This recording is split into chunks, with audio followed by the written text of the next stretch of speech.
In every age, the believer has faced trials, but in our age, it is very much different.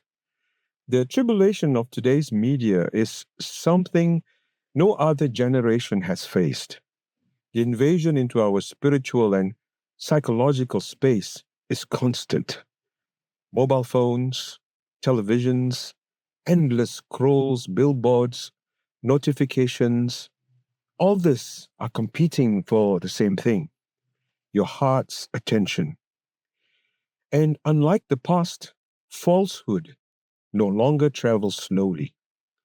It arrives instantly.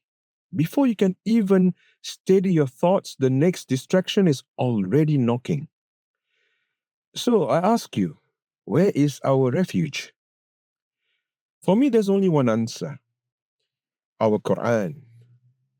Not another content stream, but the only voice we have that comes from beyond this world, beyond this realm.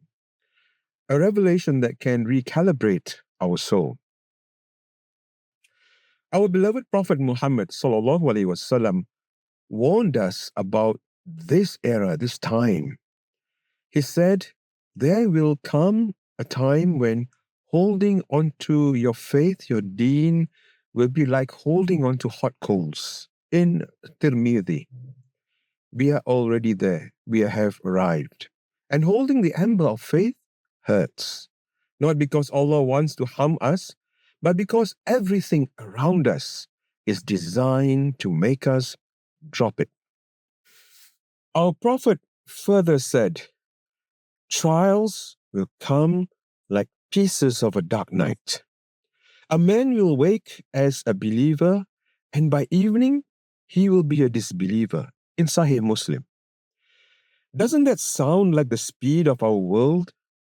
Belief and disbelief, flipping within hours, driven by what floods our feeds. And he told us, time will pass so quickly. In Bukhari, we feel it, busy but unfulfilled, connected but not grounded. This is the era of the hot ember. When faith is tested not just by open sin, but by subtle, constant erosion. I have seen this shift with my own personal eyes. I grew up in Singapore in the 60s. Islam was present, but modest.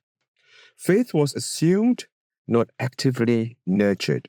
By the 70s, the race for academic success was everything. Malay and Islamic identity were quietly pushed aside. I followed the path, good grades, good prospects, but deep down, something was really missing. Then a near death accident in my 20s forced me to ask, why am I here? That question took me to the International Islamic University in Malaysia in the early 90s, where Tawheed wasn't just studied, it shaped every subject I learnt. Later in the United Kingdom, I saw material wealth paired with spiritual emptiness. Over time, I learned passive Islam will not survive. Only intentional Islam will. To explain our predicament, our crisis today, I use the metaphor of the virtual reality headset. Put one on, and you are in a simulation. You know it's fake, but your senses react as if it's real. Our ruh, our soul, was created to recognize Allah's oneness. This is fitrah. Before even we entered our mother's womb, we testified to His Lordship. In Surah Al-A'raf, verse 172. But now that memory is buried under algorithms, constant entertainment, curated identities. The headset is strapped to our hearts. It's projecting shadows while hiding the source of light. This isn't just a crisis of what we consume. It's a crisis of perception. For parents, this is the hardest environment in history to raise believing children. The challenges are everywhere. Hijacked attention, apps designed to addict, algorithmic identity, the feeds that shape the values of our children and the desires they have. The loss of embodied rituals, for example, in our salah, and the Quran competing with the screen time, and the normalization of vice, pornography, and immorality just a click away, and sleep and mental health being eroded by the blue light and the online drama, and the loss of parental authority. We have social media influencers becoming their mentors. We cannot hope our children will pick up faith by accident. It must be intentional. So, how do we hold on to this hot coals, this hot ember, and pass it on? Build the environment with framework of faith. Example, no devices in bedrooms. Provide public charging in the living room. Have screen off times before sleep and after Fajr. Weekly tech-free blocks.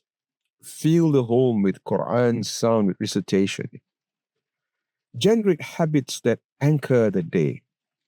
For example, have family tilawah of the Quran and tadabbur of the Quran, even for 10 minutes, for one verse. Morning and evening, adhar together, zikr.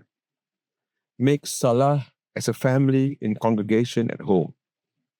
And read Surah Al-Kahf and discuss the surah with the family.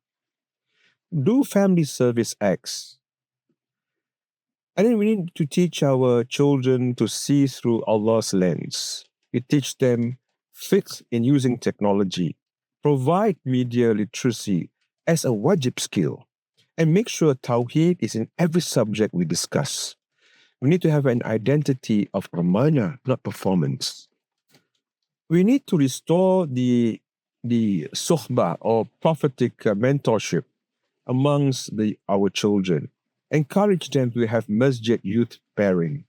Have faith-centered career guidance and peer circles with accountability.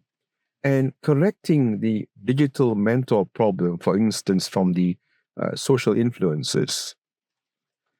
But here is the actual truth. Parents can't do this alone. We need spaces that support the environment, which support the habits, the worldview, and the mentorship of our children. That's why I want to invite our community to engage with the Sayyidina Omar Institute for Character and Leadership Development that is co-hosted with Alhidayah Center in Wangara. Now, this isn't just another program. It's sort of a living space for recalibration, a place where our youth can remove the headset of distraction and step into an environment where the Quran, where the prophetic character and leadership are provided and come together. At the Institute, we create what our homes often struggle to maintain, an atmosphere of dhikr and learning, providing mentors who walk alongside and not above our youth, and projects that build confidence, teamwork, and service to the community.